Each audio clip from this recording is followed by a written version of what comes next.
Euh, donc, en général, on essaie de toujours faire un rapport entre la paracha et lorsque ça se passe, d'essayer de voir l'actualité. Comme on dit, il faut essayer de vivre avec son temps.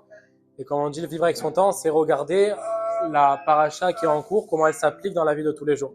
Donc évidemment, ce qui est plus intéressant ici est toujours évidemment de faire un rapport avec donc la personne en général à qui on fait donc la haskara, la personne qui est décédée. Et mon père, je me rappelle qu'on avait dit déjà ça l'année dernière. Mon père, à la Shalom, c'était une personne qui était caractérisée par le chesed. On l'avait déjà dit l'année dernière déjà. Pourquoi? Mais c'est pas grave pour ceux qui n'étaient pas là. C'était vraiment le chesed. Ça veut dire quoi, par quoi le chesed? Par des choses qui étaient cachées de tous, comme quelque chose de très simple. C'était le matin, en partant de travailler, de continuer à prier en marchant pour aller jusqu'à travailler, pour prier sur des gens qui n'ont jamais su qu'ils priaient sur eux. C'est-à-dire, c'est des gens, on les a vus après, ils étaient dans un lit d'hôpital, ou ils étaient chez eux parce qu'ils étaient malades, ou qu'ils étaient, etc. Et en fin de compte, quand on les a revus après, on les voyait y marcher, et puis ils étaient bien, etc. On se disait, en fin de compte, s'ils savaient réellement combien il a prié pour eux. Bref, tout ça pour dire, il y en a eu comme ça des dizaines, des centaines, peut-être même des milliers en réalité au fil des années. Et on voit ici le rapport, donc le chesed, donc on va essayer d'avoir un fil conducteur qui est le chesed. On le voit, donc il y a eu la Hilula de Rachel Imenu, on a vu le chesed qu'elle a eu vis-à-vis de sa sœur, comment elle y a laissé, alors qu'elle c'était l'amour de sa vie, c'était son mari. On voit le chesed qu'il y a eu vis-à-vis donc de Abraham, comme on a dit ici. Et on va essayer juste d'ajouter quelques petites pépites sur la paracha. À commencer par une question qui est simple. Le Rav Yonah Metzger, il pose une grande question. Il dit, on voit qu'au début de la paracha, on parle de la destruction de Sodome. Ok?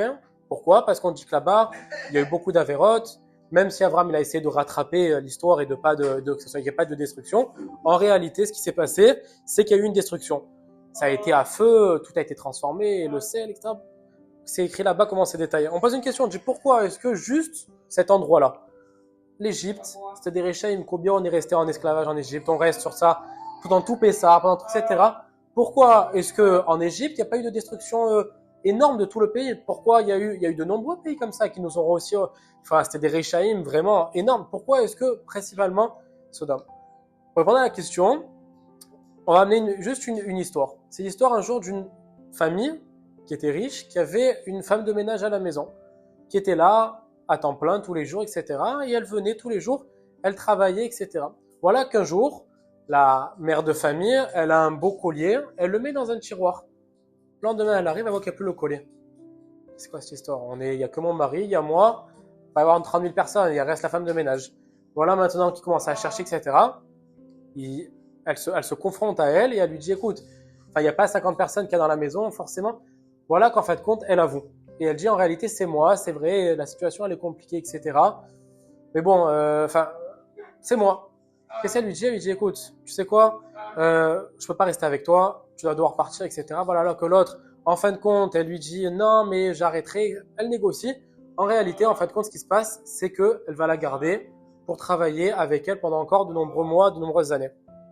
Voilà qu'un jour, que cette femme de ménage, elle part à la retraite. Et il faut trouver une autre femme de ménage maintenant. Donc ils en prennent une autre qui a l'air plutôt bien, sauf que le premier jour elle arrive, pendant que le mari et la femme ils partent au travail, elle arrive, elle est pieds sur la table, elle fait rien du tout. Ni elle nettoie, ni elle s'occupe, ni elle fait rien du tout dans la maison. Rien du tout. Un jour, 2 jours, 3 jours, en fin de compte, la femme de la maîtresse de maison s'en rend compte, et là elle voit, elle dit mais une seconde, tu fais rien, et le ménage, et les enfants, il dit, c'est vrai, etc. Il lui dit, écoute, allez, pars de là, je veux plus te voir, c'est fini, etc. Il y a son mari à côté, il dit, une seconde, j'ai une question. Pourquoi elle, tu lui donnes pas une deuxième chance, alors que la première, elle nous a volé un diamant, etc., le collier, et tu lui as donné une deuxième chance? Pourquoi elle précisément? Et je t'explique un truc, c'est simple. Et dit, en réalité, la première, elle faisait son travail, mais elle a volé, elle a fait une erreur. C'est vrai, c'est une erreur grave. Elle m'a demandé, je l'ai pardonné, on a avancé. La deuxième, la base de la base, c'est-à-dire ce pourquoi elle a été engagée, elle le fait pas. C'est-à-dire elle est venue à la base pour être femme de ménage, pour s'occuper de la maison, elle a même pas fait. J'ai aucun intérêt de la garder dans la maison. C'est exactement ce qui s'est passé ici. Encore, on a vu la différence entre l'Égypte avec Sodome. Ce qui se passe, c'est que en Égypte, c'était des Réchaïm, évidemment, il y a eu l'esclavage, etc. Mais ils continuaient à avoir une vie. Il y avait des trucs de tzedaka, il y avait pour leur pays, quoi. Mais en tout cas, ils continuaient à avoir des actes de bienfaisance, il y avait des actes de chesed, etc. Alors qu'on voit qu'à Sodome, il n'y avait plus du tout ça. tout le monde, personne n'était dans le chesed, tout le monde pensait qu'à sa tête, tout le monde était égoïste. Et là, on sait quoi? On sait que dans le monde, chesed olam ibaneh. C'est quoi? C'est-à-dire que le monde, il a été construit sur le chesed. On dit que la Torah, elle commence par un acte de chesed d'Hachem, et elle termine par un acte de chesed d'Hachem. C'est quoi? Le premier acte, c'est lorsque Hachem, il a vu qu'ils étaient nus à ce moment-là, Adam et Chava, parce qu'ils ont fauté, il leur a fait une tunique à ce moment-là pour pas qu'ils aient honte. Et elle termine sur un acte de chesed. C'est quoi? Au moment où Moshe Rabbeinu, il est décédé, on dit que c'est Hachem lui-même qui l'a enterré. Donc on voit qu'elle commence, elle finit. On te dit si même la base de la Torah dans cette ville, elle n'y était pas, c'est-à-dire le chesed, aucun intérêt que cette ville pouvait rester. On voit donc ici qu'il n'y avait aucun intérêt, mais par contre l'Égypte, il y avait un intérêt. Et on dit donc en réalité, voilà. Et pourquoi par le sel? On revient souvent avec le sel, on avait après avec la femme de Lot, etc. Pourquoi le sel? J'ai lu un truc qui était beau qui disait le sel a deux particularités. Première particularité, c'est que c'est quelque chose qui va très loin dans le temps. Regardez, des années, des dizaines d'années même, ça périme pas. Deuxième particularité, c'est quoi? C'est que le sel, en lui-même, il sert à rien. Le sel, il y a personne qui mange du sel tout seul. En général, le sel, soit il va assaisonner, soit il va conserver. Et on apprend de quoi ici? On apprend qu'en réalité, ils ont été punis par quoi? Par ce qu'ils n'ont pas fait. C'est quoi? C'est-à-dire le fait de servir pour autre chose. Toi ici, tu es comme le sel en réalité. Chacun de nous, on est comme le sel. C'est-à-dire quoi? C'est-à-dire que seul, on ne sert à rien. Par contre, à aider à l'autre, donc à conserver, à donner, à assaisonner, c'est ça notre but. Et à ce moment-là, on voit quoi? Que ça répond à la première chose. C'est quoi la première chose? C'est que si tu fais ça, alors toi aussi, tu as une longue durée de vie. C'est que tu resteras dans ce monde très longtemps. Bref, c'est quelque chose donc qui était intéressant. Autre chose, on parle dans la suite de la Kedat Yitzhak, etc. Le Admour Azaken, il ramène ici une question. Il dit, pourquoi est-ce que lorsque Hachem, il ordonne à Avraham Avinu de sacrifier Yitzhak, c'est lui qui le dit? C'est Hachem qui dit concrètement, il lui dit prends le jeune homme, va, etc. et va le sacrifier. Par contre, au moment où Yitzhak il est allongé sur le Mizbeach, Avraham va pour le sacrifier, c'est qui vient le voir? C'est quoi? C'est un ange. Dis soit une seconde. Sois cohérent. Soit tu dis les deux, c'est Hachem. Hachem il dit oui, Hachem il dit non à la fin. Ou soit les deux, c'est un ange. Le non à l'ange il dit oui au début, ou il dit non à la fin. Pourquoi est-ce que les deux? Et Admor Azaken il dit ici, on apprend encore un autre axe de chesed et de savoir vivre entre les gens. C'est quoi? Pour te dire que à ce moment-là, si tu dois verser le sang de quelqu'un d'autre, ne l'écoute de personne. Personne ne peut te dire de verser le sang. Le seul qui peut te dire, c'est Hachem. Par contre, pour après apprendre qu'il faut ne pas verser le sang et t'abstenir, même d'un ange qui va contre Hachem, à ce moment-là, tu dois l'écouter et tu dois par contre ne pas verser le sang. Donc on voit ici pourquoi au début, il y a Hachem et à la fin, c'est un ange qui le dit. Pour revenir 2 secondes sur ce qu'a dit Ravarié, c'est quelque chose qui est très beau et bon, c'est bien aussi pour ceux qui n'ont pas compris en français, je vais ajouter juste un petit quelque chose. Et, il dit qu'au début de la paracha, on dit que les anges viennent, Avraham il est alité, il vient de faire la Mila, et il voit les anges qui arrivent. Et là on voit exactement comment ça se passe, il va prendre et il va amener, et on voit c'est une quantité énorme de nourriture. Et des kilos de pain, et la viande, on a dit, c'est-à-dire quoi? C'est-à-dire qu'il a pris, non seulement on dit qu'il a pris chacun, une langue pour chacun. Savoir combien il y a de morceaux dans une langue. Dans une langue, on peut faire peut-être des dizaines de morceaux. Dans une seule langue, c'est énorme. Pourquoi est-ce que tu vas prendre maintenant? Prends la bête. Il dit non, pourquoi? Parce que je veux le meilleur pour eux. Alors prends une langue et coupe-la en 3. Il dit non, pourquoi? Parce que dans la langue, il y a des morceaux qui sont bons et des morceaux qui sont moins bons. À ce moment-là, quoi? Je vais prendre une langue entière pour chacun. Ok? Donc il voulait faire kiffer chacun. Et on continue après. On dit quoi? C'est quoi la suite de l'histoire? L'histoire, c'est que lorsqu'il va amener de l'eau, par contre, là, comme il a dit, c'est quoi? Il va amener Yukarna Meat Maim. Il va prendre un petit peu d'eau.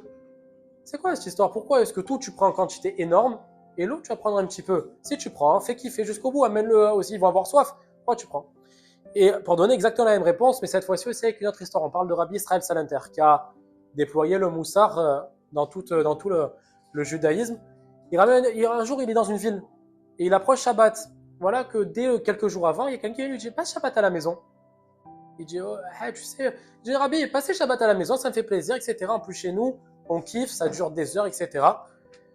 Il dit ok, comment ça se passe chez vous? Il dit alors, comment ça se passe chez nous? On arrive, Shalom Aleichem, Beshet Raïl, après on chante avant le kidouche, on chante après le kidouche, on fait et on reste et les salades, ça dure, on finit pas un vendredi avant 1h ou 2h du matin. Il dit ok. Il dit ah bon et alors? Il dit ok, je venais à la maison et vous allez voir que ça. Il dit ok, bon c'est quoi je vais venir. Voilà qu'il arrive, il commence à arriver, il voit d'un coup, il voit ici l'un l'autre, il s'active comme ça, il commence à chanter. Bon, il dit Rabbi Bechavod, il voit d'un coup Rabbi Israël Salanter qui vient, qui commence à faire vite, ah, shalom aleichem, Shetraïl, truc. 7h ils ont commencé, 8h15 ils ont fini, tout le monde avait fini, était sorti de table. Alors il dit rien, c'est un rave, il dit pas commencé à. Hein. À la fin, bon, il dit Ravi, si je peux me permettre, Mechila, mais j'ai une question, pourquoi on a presque comme ça? Je vous ai dit que. Il dit, je vais te dire quelque chose. Quand je suis arrivé, j'ai vu quelque chose. J'ai vu qu'il y a une femme là-bas, je la connais celle-là. C'est une femme, elle est veuve, ok? Elle a ses enfants à la maison, et chaque vendredi, de ce que tu me dis, elle attend que vous finissiez tout le kidouche, tout le repas, etc., et de rentrer chez elle. Quelle heure elle arrive? 2h, 3h du matin. Elle doit faire kidouche seule ou avec ses enfants qui l'ont attendu, va dormir, etc. Et j'ai pas pu voir ça. Moi, qui fais Shabbat et faire des misotes, etc., avec plaisir. Par contre, pas sur le compte des autres. Pas sur le compte d'une femme qui attend pour rentrer chez elle. Et elle dit en réalité, c'est ce qui se passe ici. Lorsque Avraham il vient, il prend. Alors lui et sa femme, c'est la même chose. C'est un seul gouffre, c'est un seul corps. C'est-à-dire que quand il va dire à Sarah ou lorsqu'il va faire lui, il va amener, il va porter il va porter les veaux, il va porter le pain, il va porter etc. Par contre, au moment où il dit qu'il va prendre de l'eau, c'est quoi à qui il va le dire? Il va dire à Eliezer, à son serviteur. Il a dit pour lui, je vais pas commencer à lui faire porter des tonneaux, etc. Et il a dit quand lui, s'il amène, lui qu'il amène un petit peu. Et là, on apprend quoi? On apprend que lorsque tu fais des choses, sois pas sur le compte des autres. Lorsque tu fais la Haggadah de Pessah, etc., pas que ça dure jusqu'à 4h du matin. Fais ta Haggadah, et après, si tu veux continuer toi de ton côté, et continue jusqu'à même 7h du matin si tu as envie. Ça, après, c'est ton problème. Ça, c'est un autre point donc on voit ici de Avraham et Sarah, le chesed qu'ils avaient. Pour terminer, encore juste deux petites choses, et on arrive là, on voit ici de tout ce qui a été cité dans les aliments. Le Rav ici, Rav Yaakov Sharabi, il dit quelque chose qui est beau, il dit que tous les aliments qui ont été cités, qui ont été donnés par Avraham, ils ont été donnés par Hachem directement dans le désert. Et ceux qui ont été donnés par le biais de quelqu'un d'autre, ils ont été donnés par un intermédiaire dans le désert. Il explique, il dit au moment où il a amené la viande, etc., c'est qui a amené? C'est Avraham qui amène. À ce moment-là, quoi dans le désert? Lorsque les cailles sont tombées, la viande, etc., c'est tombé d'Hachem, c'est tombé du ciel. Au moment où Avraham il vient, il amène comme ça le pain avec Sarah, ils amènent, ils préparent, etc., c'est eux qui préparent. On voit quoi du coup par la suite? La manne, elle est tombée. Par contre, on voit quoi? On dit lorsqu'il délègue, il donne à qui? Il donne à Eliezer d'amener quoi? Il donne l'eau. Il dit amène-toi. On voit du coup c'est quoi l'histoire? C'est que lorsque on va se retrouver dans le désert, c'est d'où il vient l'eau? Il vient le béar de Myriam, il vient du cul de Myriam. Et là il ramène quelque chose, il dit de là on apprend quoi? Qu'à cause d'Avraham, Moshe a été puni de ne pas rentrer en Israël. Je dis quel rapport? À des milliers d'années, à des centaines d'années, quel rapport? Avraham, Moshe? Et il dit en réalité c'est simple. L'eau, si Avraham l'avait amené lui, c'est Hachem qui l'aurait fait tomber pendant tout le désert. Du fait que il a délégué à Eliezer, du coup c'est passé par le puits. Mais lorsque Myriam est décédée, qu'est-ce qui s'est passé? Le puits est parti. Donc du coup qu'est-ce qui s'est passé? Hachem il a dit à Avraham par le rocher, et on connaît la suite. Moshe il a tapé, et le rocher est sorti de l'eau, et il a été puni pour ça. Donc on voit ici le rapport qu'il y a entre Avraham et Moshe, pourquoi c'est venu de l'un et l'autre. Et dernière chose, on l'avait dit un petit peu l'année dernière, mais cette année j'ai trouvé une autre explication qui était encore plus belle. On dit qu'au moment où Avraham il négocie pour Sodome, pour dire en gros à Hachem ne détruis pas, on voit quelque chose ici de très beau, c'est quoi? C'est que Hachem dit par le mérite, au moment où Avraham dit Ani Afar Vaefer, je suis cendre et poussière. Par ce mérite-là, les Bnei Israël vont hériter de la vache rousse pour se purifier. Lorsqu'une personne était au contact d'un mort, il y avait la vache rousse pour qu'on aspergeait, etc., tout un procédé pour purifier. Et quoi? De la femme sota, une femme qui était soupçonnée d'adultère, on la prévenait, etc. Et si on la voyait encore une fois s'isoler avec un homme, etc., il y avait cette fois-ci un processus où on lui faisait boire de la cendre, etc. On voit à ce moment-là ici la femme sota. Quoi, et à ce moment-là, si elle était pure, etc., elle pourrait retourner avec son mari, sinon il se passait toute une chose où elle mourait. Quel rapport? Quel rapport entre les deux? Quel rapport ici? D'un côté, Avraham il dit Ani Afar va faire, je suis cendre et poussière, et la femme sota et la vache rousse. Quel rapport il y a entre les deux? Alors il y a quelque chose, il dit ici, l'année dernière on n'avait pas dit ça, mais cette année on le rajoute, c'est quoi? C'est que il y a deux fois l'Ech Lecha dans la paracha.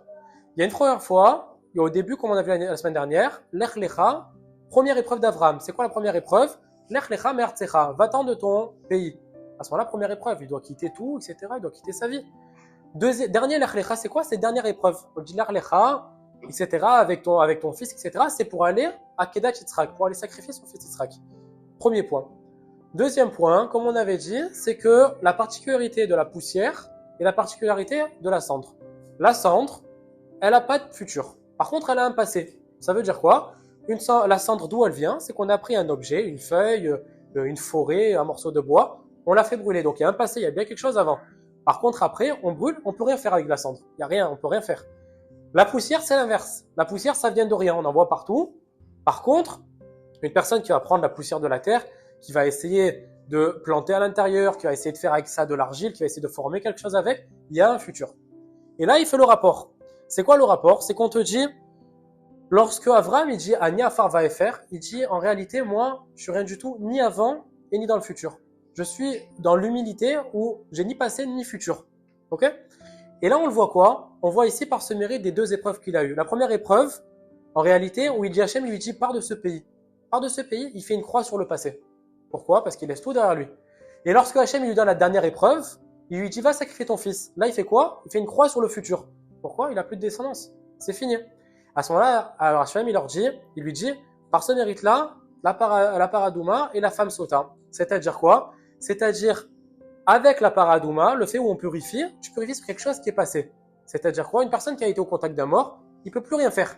Pourquoi? Parce qu'il a touché un mort. À ce moment-là, on lui dit tu es purifié sur ce que tu as fait de passé.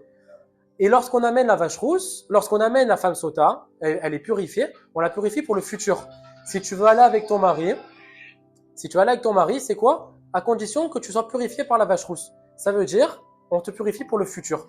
Donc on voit ici en réalité, il y a un rapport qui est direct. Le rapport, c'est Avram, il a eu l'humilité sur avant et sur après. Et nous, on a eu le mérite d'avoir deux mitzvot qui soient sur le avant et sur le après. Donc on apprend ici, voilà, tout ce sujet de chesed qui venait de Avraham et que Baruch Hashem, on a retrouvé chez notre père, qui était un grand sadique. Voilà.